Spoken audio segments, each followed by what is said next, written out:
તો ચાલો મિત્રો આપણે કોષના શક્તિઘર એવા કણાભ સૂત્રનો અભ્યાસ કરીશું।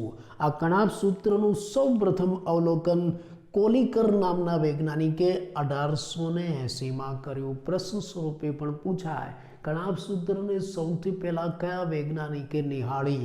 કોલિકર નામના વૈજ્ઞાનિકે 1880માં। પણ આ કણાભ સૂત્ર એવું નામ કોણે આપ્યું? બેન્ડા નામના વૈજ્ઞાનિકે 1897માં। બંને અલગ અલગ એમસીક્યુ છે, તમને પ્રશ્ન સ્વરૂપે પૂછાય। આપણે એમ કહીએ છીએ કે કણાભ સૂત્ર એક કોષનું શક્તિઘર છે, એટલે તમને એમ લાગશે કે દરેક કોષમાં કણાભ સૂત્ર હોય।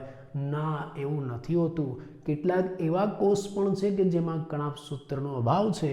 દાખલા તરીકે આદિકોષ કેન્દ્રિક કોષ, અજારક શ્વસન કરતા સુકોષ કેન્દ્રિક કોષ અને આપણા રક્તકણમાં કણાભ સૂત્રનો અભાવ છે। ટૂંકમાં જે કોષની અંદર જારક શ્વસન નથી થતું એવા બધાની અંદર કણાભ સૂત્રનો અભાવ છે। એમસીક્યુમાં પણ પૂછાય કે ભાઈ નીચે આપેલ પૈકી કયા કોષમાં કણાભ સૂત્રનો અભાવ હોય? આદિકોષ કેન્દ્રીય બેક્ટેરિયા જેવા કોષમાં તો કણાભ સૂત્ર ન જ હોય। એવી રીતે જે સુકોષ કેન્દ્રિક કોષ છે, અજારક શ્વસન કરતા હોય એમાં પણ કણાભ સૂત્ર નથી, અને સસ્તન આપણા રક્તકણમાં પણ કણાભ સૂત્ર નથી। આ કણાભ સૂત્રની સંખ્યા કોષની અંદર જુદી જુદી હોય છે। એનો આધાર કોષની વૃદ્ધિ ઉપર, એની ચયાપચયની પ્રક્રિયા ઉપર અને એના કોષ વિભાજન ઉપર રહેલો છે। જે કોષ ઝડપથી વૃદ્ધિ પામતો હોય, ઝડપી ચયાપચય કરતો હોય વધારે પ્રમાણમાં, એમાં કણાભ સૂત્રની સંખ્યા વધારે હોય। દાખલા તરીકે કીટકોની પાંખમાં જે સ્નાયુ કોષ છે ને, એમાં કણાભ સૂત્રની સંખ્યા વધારે છે। કેટલી જાણો છો? તમને જાણીને નવાઈ લાગશે। એક કોષમાં, પ્રત્યેક કોષમાં લગભગ 5 લાખ જેટલા કણાભ સૂત્ર છે કીટકોની પાંખમાં। હા, પણ કેટલાક કોષ એવા છે કે જેમાં કણાભ સૂત્રની સંખ્યા ઓછી હોય છે। દાખલા તરીકે ઈસ્ટ, ક્લેમિડોમોનાસ અને ક્લોરેલા, આ જે બધા કોષો છે એક કોષી છે જેમાં એક જ કણાભ સૂત્ર હોય છે। જેમ કણાભ સૂત્રની સંખ્યામાં વેરિએશન છે, એમ એના કદ અને આકારમાં પણ વેરિએશન જોવા મળે છે। તમે માઇક્રોસ્કોપમાં કણાભ સૂત્રને મૂકીને જુઓ ને, તો કાં તો આવું નળાકાર દેખાશે, આ નળાકાર છે, આવું નળાકાર, અથવા તો લાંબી રકાબી જેવો એનો આકાર દેખાશે। એના કદમાં પણ વેરિએશન છે। એની લંબાઈ લગભગ 1 થી 4.1 માઇક્રોમીટર જેટલી છે, અને એનો વ્યાસ, કેમ કે આ નળાકાર રચના છે એટલે એમાં વ્યાસ હોય, એનો વ્યાસ 0.2 થી 1 માઇક્રોમીટર જેટલો છે। Average 0.5 micrometre. આ બંને કદ યાદ રાખજો, એમસીક્યુમાં પૂછાય। કણાભ સૂત્રની લંબાઈ કેટલી? 1 થી 4.1 માઇક્રોમીટર, અને વ્યાસ કેટલો? 0.2 થી 1 માઇક્રોમીટર। ચલો હવે આપણે એની રચના જોઈશું, એની આંતરિક રચના। બાહ્ય રચના નહીં, તમે કણાભ સૂત્રને બહારથી જુઓ ને તો આવું દેખાય। આ બહારથી દેખાય છે કણાભ સૂત્ર એક ભાગ, પણ આપણે અંદરથી જોવું છે। અંદરથી જોવું તેને કાપવું પડે, એને કાપીને પછી એનો અભ્યાસ કરવો પડે માઇક્રોસ્કોપિક। તો અહીંયા મેં કણાભ સૂત્રની 3 ડાયમેન્શનલ આકૃતિ બતાવી છે, એને કાપીને, આ કણાભ સૂત્રને કાપીને કેવું લાગે છે? જો આ બંધ કણાભ સૂત્ર છે, કાપ્યા વગરનું, મગફળી જેવું લાગે। તમે મગફળી જોઈ હશે, એ મગફળીને ફોલી નાખો, આ ફોલી નાખી, ખોલી નાખી તો આવું દેખાય। આ ખુલ્લું કરેલું કણાભ સૂત્ર, એની 3 ડાયમેન્શનલ આકૃતિ। તમે આવું કણાભ સૂત્રની 3 ડાયમેન્શનલ આકૃતિ જોશો, આપણે એને ખુલ્લું કરી નાખ્યું છે, તો એમાં તમને શું દેખાય? એની આંતરિક રચનાની આપણે વાત કરીએ છીએ। એમાં તમને 2 પટલ દેખાશે, કેમ કે કણાભ સૂત્ર બેવડા પટલવાળી અંગિકા છે। આ એક બહારની તરફ રહેલું પટલ, જેને આપણે બાહ્ય પટલ કહીશું, અને બીજું આ અંદરની તરફ રહેલું પટલ, જેને અંતઃપટલ કહીશું। એટલે કણાભ સૂત્ર એ બેવડા પટલવાળી રચના છે। એમાં બહારની તરફ બાહ્ય પટલ આવેલું છે અને અંદરની તરફ અંતઃપટલ આવેલું છે, અને આ બંને પટલના કારણે આખું કણાભ સૂત્રનો જે અવકાશ છે ને, એ 2 ભાગમાં વહેંચાઈ જાય છે, અને આ 2 વિસ્તાર પડી જાય છે। એક આ અંદરનો વિસ્તાર અને બીજું આ બહારનો વિસ્તાર, આવા 2 ભાગ પડી જાય। સમજાય છે? કણાભ સૂત્રની અંદર આવા 2 પટલ આવેલા છે, એક આ બહારનું બાહ્ય પટલ અને બીજું આ અંદરનું આવું ખાંચા ખાંચાવાળું અંતઃપટલ। આ બંને પટલના કારણે કણાભ સૂત્રનું આખો અવકાશ, એનો અંદરનો ભાગ બે વિસ્તારમાં વહેંચાઈ જાય છે. એક આ કેન્દ્ર સૌથી અંદરનો ભાગ અને બીજો આ ફરતે આવેલો ભાગ. આ અંદરનો ભાગ એને ઇનર કમ્પાર્ટમેન્ટ કહેવાય છે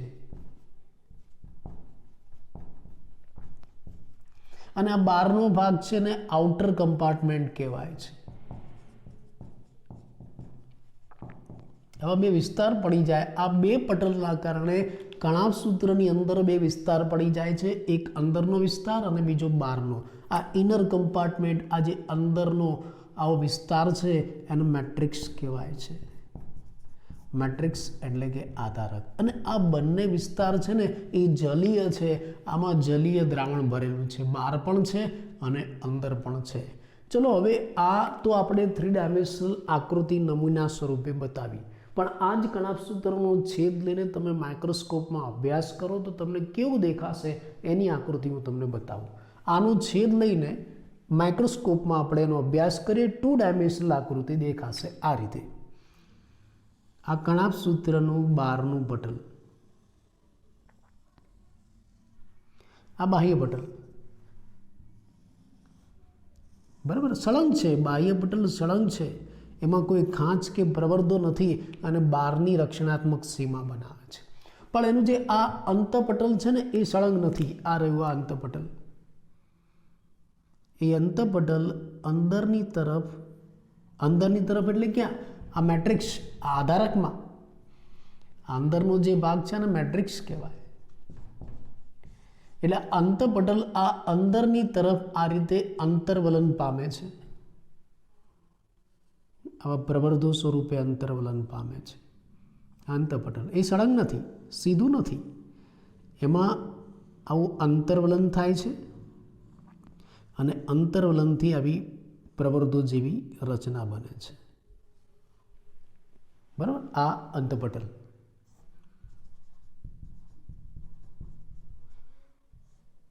જે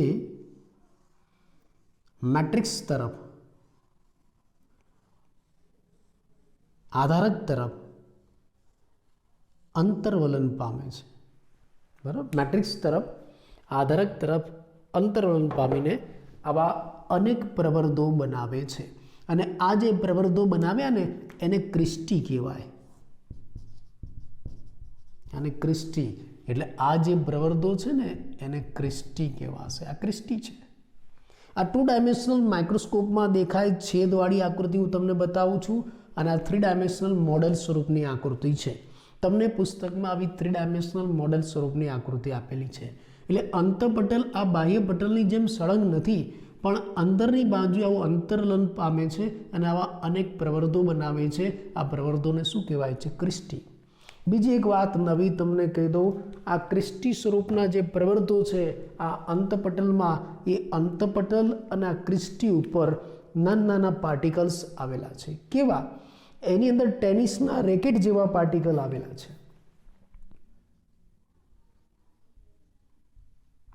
આવા પાર્ટિકલ્સ, આવા કણ આવેલા છે. અંતપટલ અને ક્રિસ્ટીમાં આવા ટેનિસના રેકેટ જેવા પાર્ટિકલ્સ આવેલા છે બંનેમાં. અને આ ક્રિસ્ટીના કારણે શું થાય છે? આ ક્રિસ્ટીના કારણે જે આ અંતપટલ છે ને એના અંતપટલનો વિસ્તાર વધે છે, એનું ક્ષેત્રફળ વધે છે, એના સપાટીનો વિસ્તાર વધે છે. આવું આ જે ક્રિસ્ટીના પટલ છે અને અંતપટલ છે એની ઉપર આવા કોના જેવા, ખાસ યાદ રાખજો, ટેનિસના રેકેટ જેવા પાર્ટિકલ્સ આવેલા છે. આ ટેનિસના રેકેટ જેવા પાર્ટિકલ્સ છે એને એલિમેન્ટરી પાર્ટિકલ્સ કહેવાય છે.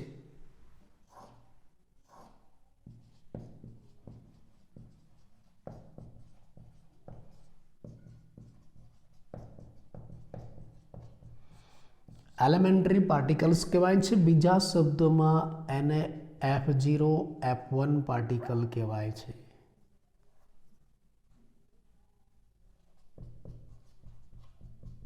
F0 F1 પાર્ટિકલ એવું કહેવાય છે. ત્રીજા શબ્દમાં એને ઓક્સિસોમ્સ કહેવાય છે. નવી બાબત છે, પુસ્તકમાં નથી આપેલી. કેવી રીતે છે હું તમને સમજાવું. એટલે યાદ રાખજો, આ કણાભ સૂત્ર એ બેવડા પટલવાળી અંગિકા છે, બહારનું પટલ આવું સળંગ છે અને અંદરનું પટલ છે એમાં ભાઈ ખાંચો આવા પ્રવર્ધો જોવા મળે છે. આ પ્રવર્ધોને ક્રિસ્ટી કહેવાય છે. આ ક્રિસ્ટીના કારણે આ જે અંતપટલ છે એની સપાટીનું ક્ષેત્રફળ વધે છે. બીજું, આ અંતપટલમાં આવા પાર્ટિકલ્સ તમને કણિકાઓ તમને જોવા મળશે, એને એલિમેન્ટરી પાર્ટિકલ્સ કહેવાય છે. F0 F1 પાર્ટિકલ્સ કહેવાય છે અને એને ઓક્સિઝોમ્સ પણ કહેવાય છે. કેવા હોય તો આટલો વિસ્તાર હું તમને મોટો કરીને બતાવું. ચલો, ક્રિસ્ટીનો આટલો ભાગ હું તમને મોટો કરીને બતાવું છું એટલે આ પાર્ટિકલ્સ કેવા છે તમને ખબર પડે.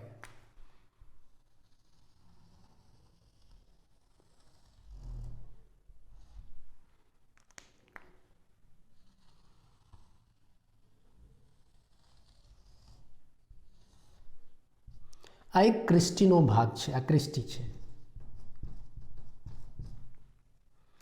અને એમાં પાર્ટિકલ્સ કેવા છે આપણે સમજવું છે.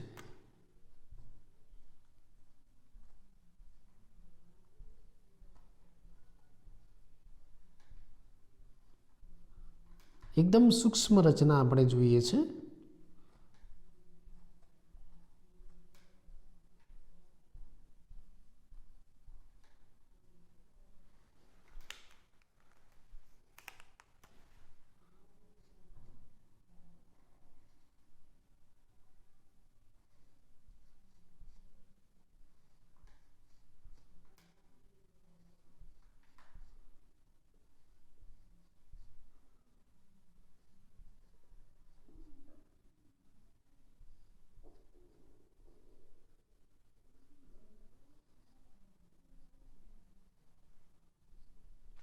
આવા પાર્ટિકલ્સ છે. આ એલિમેન્ટરી પાર્ટિકલ્સ આવા છે. Particles elementary particles. આપણે આવા એકાદ એલિમેન્ટરી પાર્ટિકલ્સ છે એને બહાર કાઢીને જોઈએ, એને મોટું કરીને જોઈએ આવા એકાદને, તો અંદર તમને શું દેખાશે?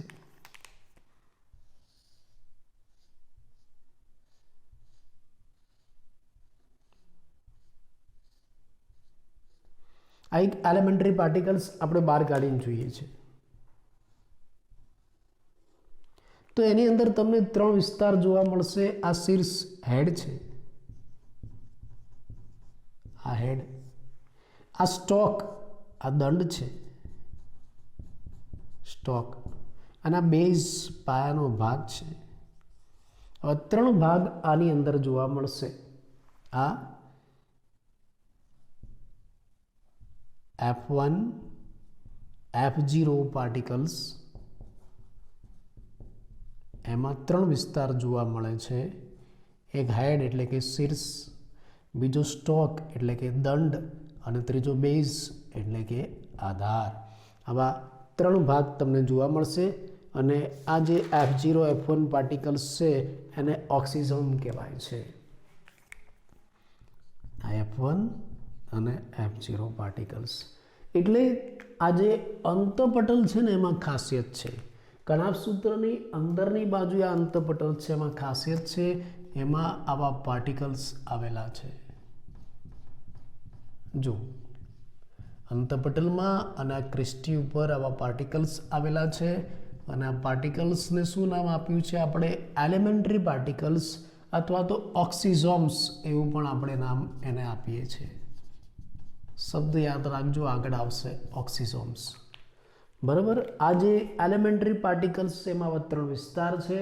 એક આવો ગોળાકાર હેડ શીર્ષનો ભાગ છે, પછી આ સ્ટોક દંડ જેવો સાંકડો ભાગ છે અને નીચે બેઝ પાયો છે F0 નો. F1 F0 પાર્ટિકલ્સ એવું કહેવાય છે.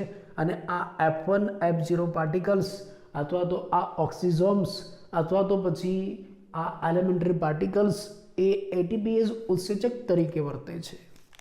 આ બધા પાર્ટિકલ્સ છે ને એ ATPase ઉત્સેચક તરીકે વર્તે છે અને માટે જ આ પાર્ટિકલ્સની મદદથી આ કણાભ સૂત્રની અંદર ATP એટલે કે શક્તિનું નિર્માણ થાય છે. અને માટે જ આપણે કણાભ સૂત્રને શું કહીએ છીએ? માટે જ આપણે કણાભ સૂત્રને કોષનું શક્તિઘર કહીએ છીએ. ખ્યાલ આવ? તો આવા 2 વિશિષ્ટ પ્રકારના પટલો આવેલા છે. આ બે પટલોના કારણે આખું કણાપ સૂત્ર છે એનો અવકાશ એની જગ્યા બે ભાગમાં વહેંચાય. તમે જુઓ, એક આ અંદરનો ભાગ અને બીજો આ બહારનો ભાગ. આ બહારનો ભાગ એને શું કહેવાય છે? Outer compartment.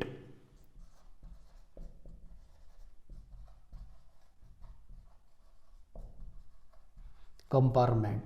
અને આ જે અંદરનો ભાગ છે એને ઇનર કમ્પાર્ટમેન્ટ, અને એને શું કહેવાય છે? મેટ્રિક્સ કહેવાય છે.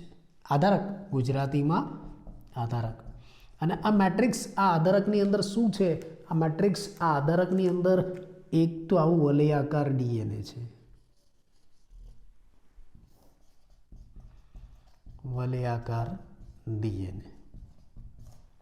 બીજું એની અંદર રિબોસોમ્સના અણુઓ પણ છે. આવા રિબોસોમ્સના અણુઓ પણ છે.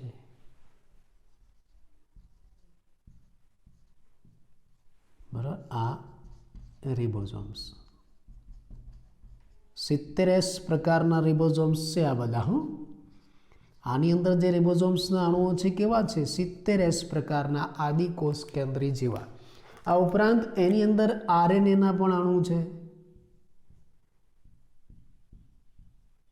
આવા આરએનએ પણ રહેલા છે. અને ઉપરાંત એની અંદર પ્રોટીનના સંશ્લેષણ માટેના ઘટકો પણ છે.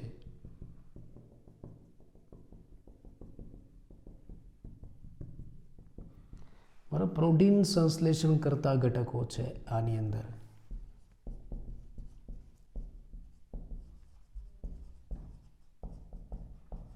કરતા ઘટકો. બરાબર, આની અંદર આ બધું આવેલું છે. ફરી એકવાર આની અંદર બતાવી દો આકૃતિમાં સ્પષ્ટ કે ભાઈ આની અંદર એક તો આવું વલયાકાર ડીએનએ છે. ચલો, પહેલું. પછી આરએનએ પણ છે. આરએનએના અણુઓ પણ રહેલા છે.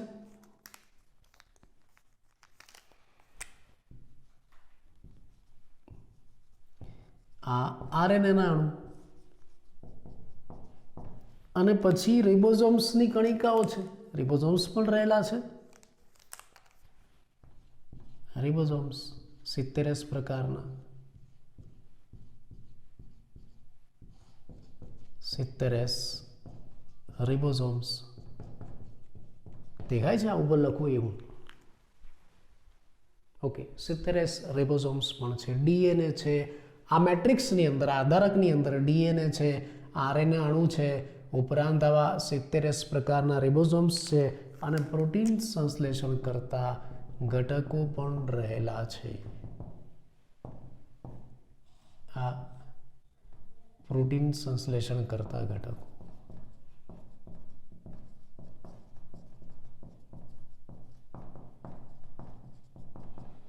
એટલે આવું બધું ક્યાં છે? આધારકમાં. જો આ ઉપર જ મેં બધા નામ આપી દીધા. આ મેટ્રિક્સમાં આધારકમાં શું છે? તો કે આવું વલયાકાર ડીએનએ, આરએનએ, 70S રિબોસોમ્સ અને પ્રોટીન સંશ્લેષણ કરતા ઘટકો છે.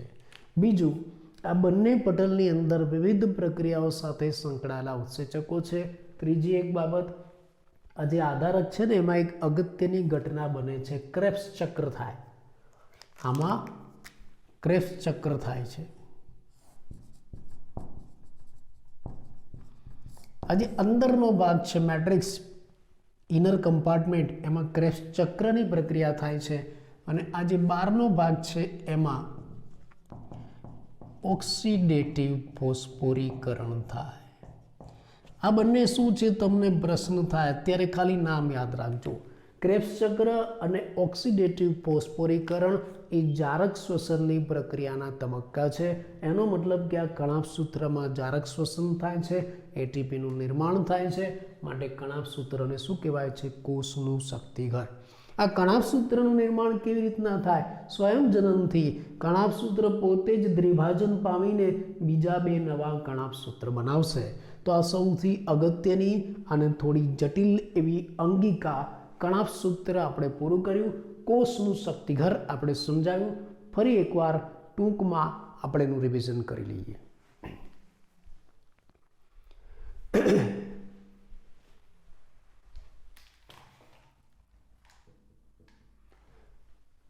જો આપણે કોષની સૌથી અગત્યની અંગિકાનો પરિચય આપીએ છીએ, અને કોષમાં સૌથી અગત્યની અંગિકા એટલે કોષનું શક્તિઘર કણાભ સૂત્ર. એનું સૌપ્રથમ અવલોકન કોણે કર્યું? કોલિકર નામના વૈજ્ઞાનિકે 1880માં. પણ એને કણાભ સૂત્ર નામ કોણે આપ્યું? બેન્ડે નામના વૈજ્ઞાનિકે 1857માં. ભલે કોષ માટે જરૂરી છે, પણ કેટલાક કોષની અંદર એનો અભાવ છે. આદિકોષ કેન્દ્રીમાં, એમ તો સુકોષ કેન્દ્રીમાં પણ અભાવ છે, પણ કયા? અજારક શોષણ કરતા સુકોષ કેન્દ્રીમાં. આપણા રક્તકણમાં પણ કણાભ સૂત્ર નથી હોતા. એની સંખ્યામાં પણ વિવિધતા છે. જે કોષ વધુ સક્રિય હોય, ચયાપચયની દ્રષ્ટિએ, વૃદ્ધિની દ્રષ્ટિએ, એમાં કણાભ સૂત્રની સંખ્યા વધારે હોય. દાખલા તરીકે કીટકોની પાંખોમાં રહેલા જે સ્નાયુ કોષ છે, એમાં 5 લાખ જેટલા કણાભ સૂત્ર છે.